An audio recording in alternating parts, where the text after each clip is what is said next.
The shocking life of medieval peasants. Introduction.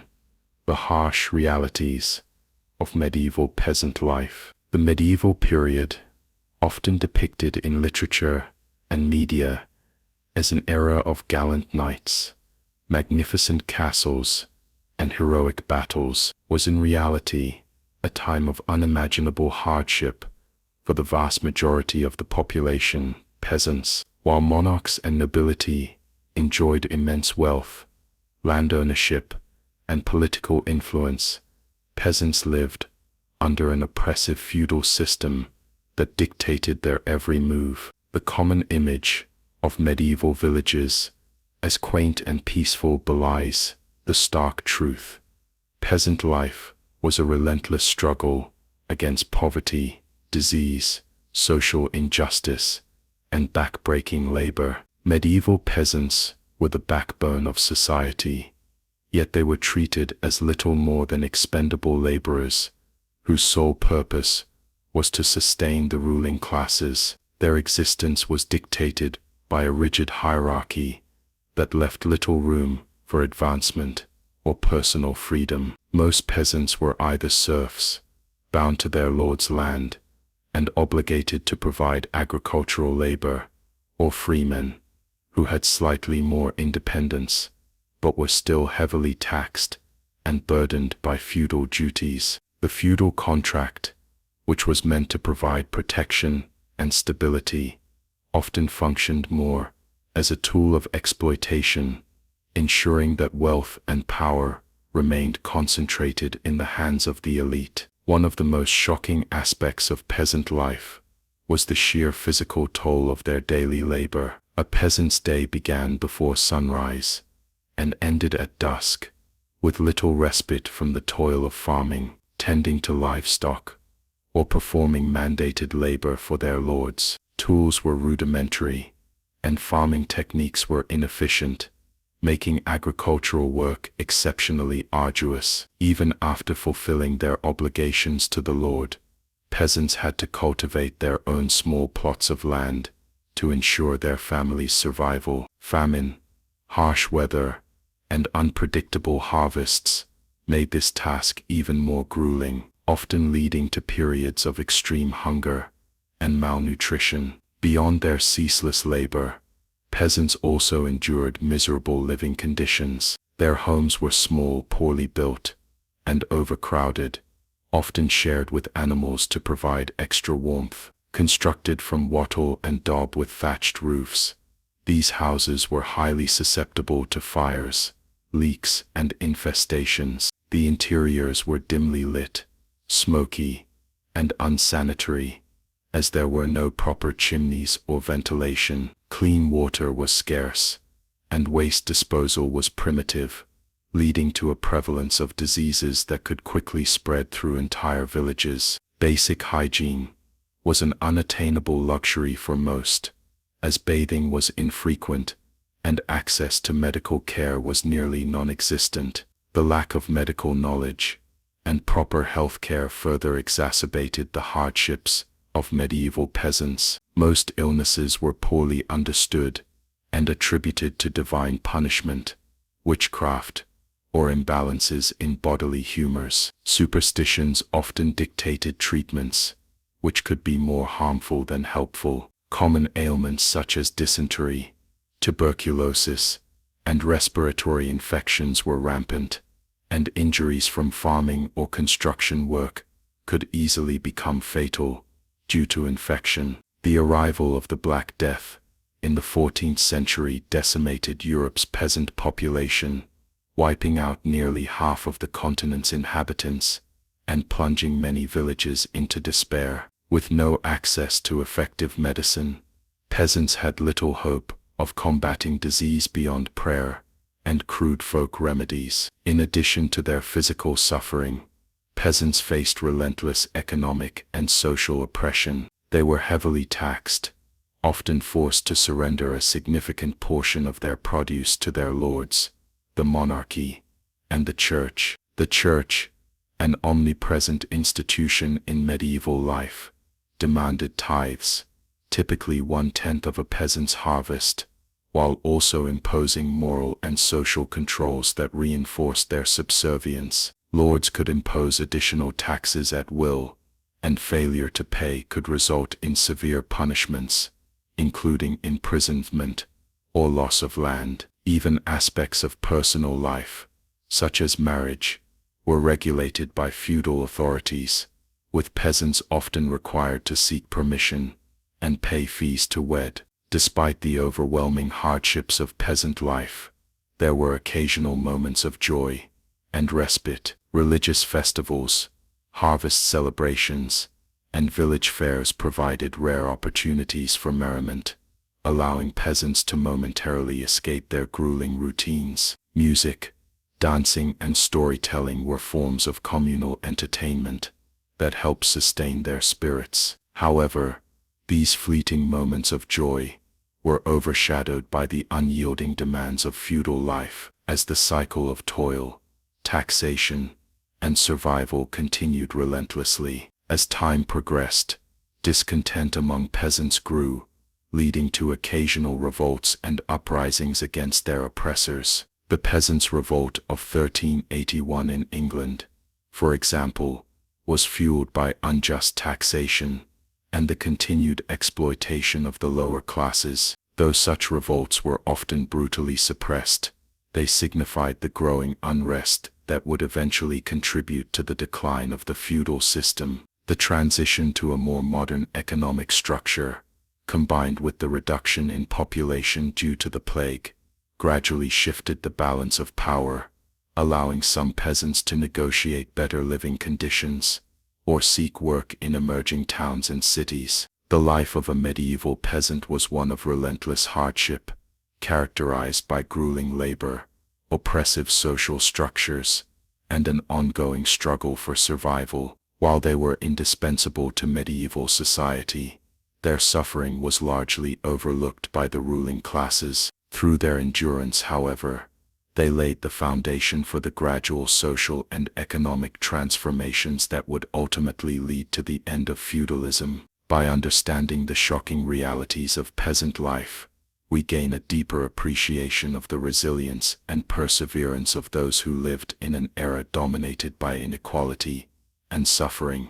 The feudal system and peasant status. Medieval society operated under a hierarchical structure known as the feudal system, which placed peasants at the very bottom. Most peasants were either serfs or freemen, with serfs bound to the land they worked, and freemen having slightly more autonomy, but still subject to taxes and feudal dues. Serfs were essentially property of their lords, and could not leave the land without permission. They had to work their lord's fields, pay heavy taxes, and give up a portion of their harvest in exchange for protection and the right to cultivate small plots of land for their own needs. This system ensured that wealth and power remained in the hands of the aristocracy, while peasants toiled endlessly with little hope of social mobility. Back-breaking labor and daily struggles. The daily life of a medieval peasant was grueling, beginning at sunrise and ending at sunset. Most of their time was spent working in the fields, tending to crops such as wheat, barley, and rye. They also had to take care of livestock, maintain their simple homes, and perform various tasks dictated by their lords. The work was physically exhausting, with rudimentary tools making the process slow and inefficient. On top of their field work, peasants were often required to perform additional labor for the lord, such as repairing roads, constructing buildings, or participating in military service when needed. Failure to meet these obligations could result in harsh punishments, including physical beatings or increased dues. Harsh living conditions. Peasants lived in crude, one-room cottages made of wattle and daub, with thatched roofs that were susceptible to leaks and fires. These homes lacked proper ventilation, leading to smoky interiors from open hearths. Families often shared their living spaces with animals, which helped provide warmth, but also contributed to unsanitary conditions. Bedding was made of straw, infested with lice and fleas, making restful sleep difficult. Basic hygiene was nearly non-existent, as bathing was a rare luxury, and access to clean water was limited. Waste disposal was primitive, leading to foul-smelling villages and frequent outbreaks of disease. The constant threat of disease and famine. One of the greatest threats to medieval peasants was disease. Living in close quarters with animals, consuming contaminated food and water, and lacking medical knowledge led to rampant illnesses. The Black Death of the 14th century wiped out nearly half of Europe's population, with peasants being especially vulnerable due to poor nutrition and unsanitary conditions. Even without plagues, common ailments such as dysentery, tuberculosis, and malnutrition were widespread. Famine was another constant concern. A poor harvest due to drought, excessive rain, or pest infestations could mean widespread starvation. With no modern storage methods, food was often spoiled or infested with mold and vermin. Bread, the staple of a peasant's diet, was sometimes made with ground bark or other fillers during times of scarcity. Winters were especially brutal,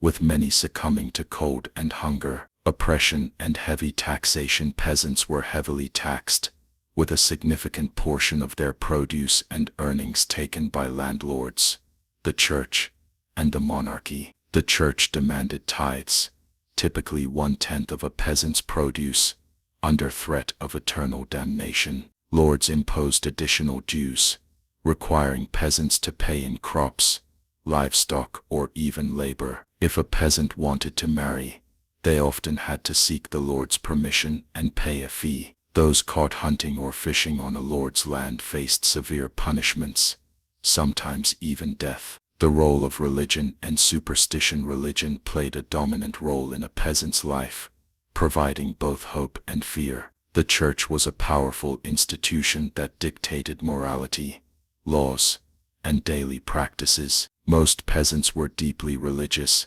attending weekly church services and celebrating numerous holy days. However, they were also subjected to superstitions, believing in omens, witchcraft, and divine punishments. Priests and monks were among the few literate people, meaning peasants relied on them for knowledge, often being manipulated into obedience and submission. Brief moments of joy, festivals, and entertainment.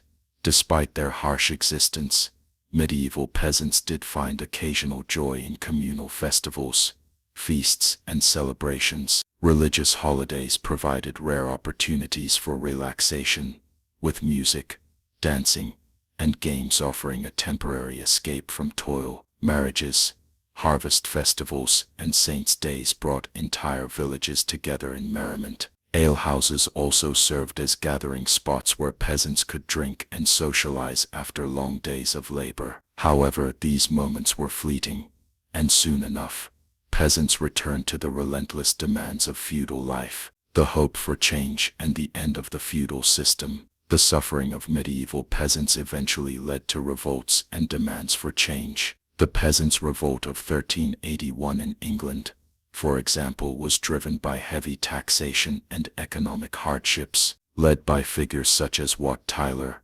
peasants protested against unfair treatment and demanded better conditions. Although the rebellion was ultimately crushed, it signaled the growing unrest among the lower classes. Over time, improvements in agricultural techniques, the rise of towns, and economic shifts led to the gradual decline of feudalism. The Black Death also played a role, as labor shortages gave surviving peasants more bargaining power, ultimately paving the way for social mobility and a shift toward a wage-based economy. Conclusion: the life of a medieval peasant was one of relentless hardship, dictated by a strict social hierarchy, back-breaking labor, and constant threats of disease and starvation. Unlike the nobility, who enjoyed wealth, comfort, and power, peasants lived at the very bottom of the feudal system, where their lives were largely controlled by lords and clergy. Their status was predetermined by birth, leaving little room for upward mobility. As serfs or freemen, they were bound to their land and subjected to heavy taxation and harsh obligations. The feudal system ensured that peasants remained dependent on their lords, limiting their opportunities and freedoms while extracting their labor for the benefit of the upper classes. One of the most defining aspects of a peasant's life was the relentless physical labor required to sustain themselves and fulfill their feudal obligations. From sunrise to sunset, peasants toiled in the fields, plowing, sowing, and harvesting crops with rudimentary tools. Their work was not only exhausting, but also precarious, as poor weather conditions, droughts, or pest infestations could lead to failed harvests and widespread famine. Additionally, many peasants were required to perform unpaid labor for their lords, such as maintaining roads, repairing buildings, or even serving as foot soldiers during conflicts. The unyielding demands of agricultural labor took a severe toll on their bodies, leaving them with chronic pain, malnutrition, and a short life expectancy. Beyond physical toil, medieval peasants faced an ever-present threat of disease and starvation. Their living conditions were unsanitary, with homes made of simple wattle and daub, often shared with livestock to provide warmth. With poor ventilation, contaminated drinking water, and limited medical knowledge, illnesses spread rapidly. The Black Death, which devastated Europe in the 14th century, disproportionately affected the peasantry, wiping out entire villages and intensifying their suffering. Even in times of relative stability, malnutrition was common, as their diets were primarily limited to coarse bread, gruel, and whatever vegetables they could cultivate. Meat was a rare luxury, and in times of famine, peasants resorted to consuming roots, bark, or even grass to survive. Despite these harsh conditions, peasants found solace in moments of joy, particularly through communal festivities and religion. Religious holidays, feasts, and village fairs provided much-needed relief from the burdens of daily life. These celebrations allowed peasants to dance, sing, and enjoy simple pleasures such as music and storytelling. Religion played a central role in their lives, offering hope and a sense of purpose. The church dictated moral values, provided guidance, and acted as a mediator between the hardships of earthly life and the promise of eternal salvation. However, it also imposed heavy tithes and reinforced the social hierarchy that kept peasants in a state of submission. Although the feudal system kept them oppressed for centuries, peasants occasionally rose up in revolt against their lords. The Peasants' Revolt of 1381 in England was one of the most notable uprisings, sparked by unjust taxation and widespread discontent. While many of these rebellions were brutally suppressed, they signaled the growing unrest that would eventually contribute to the transformation of European society. Over time, factors such as population decline from the plague, economic shifts, and the rise of early capitalism weakened the feudal system, gradually granting peasants more autonomy and better living conditions. The shocking reality of medieval peasant life serves as a stark reminder of the historical struggles that shaped modern civilization. Their resilience, perseverance, and occasional defiance played a crucial role in the eventual decline of feudalism and the emergence of a more equitable society. Understanding their hardships allows us to appreciate the social progress made over the centuries, while acknowledging the immense sacrifices of those who lived through one of the most challenging periods in history.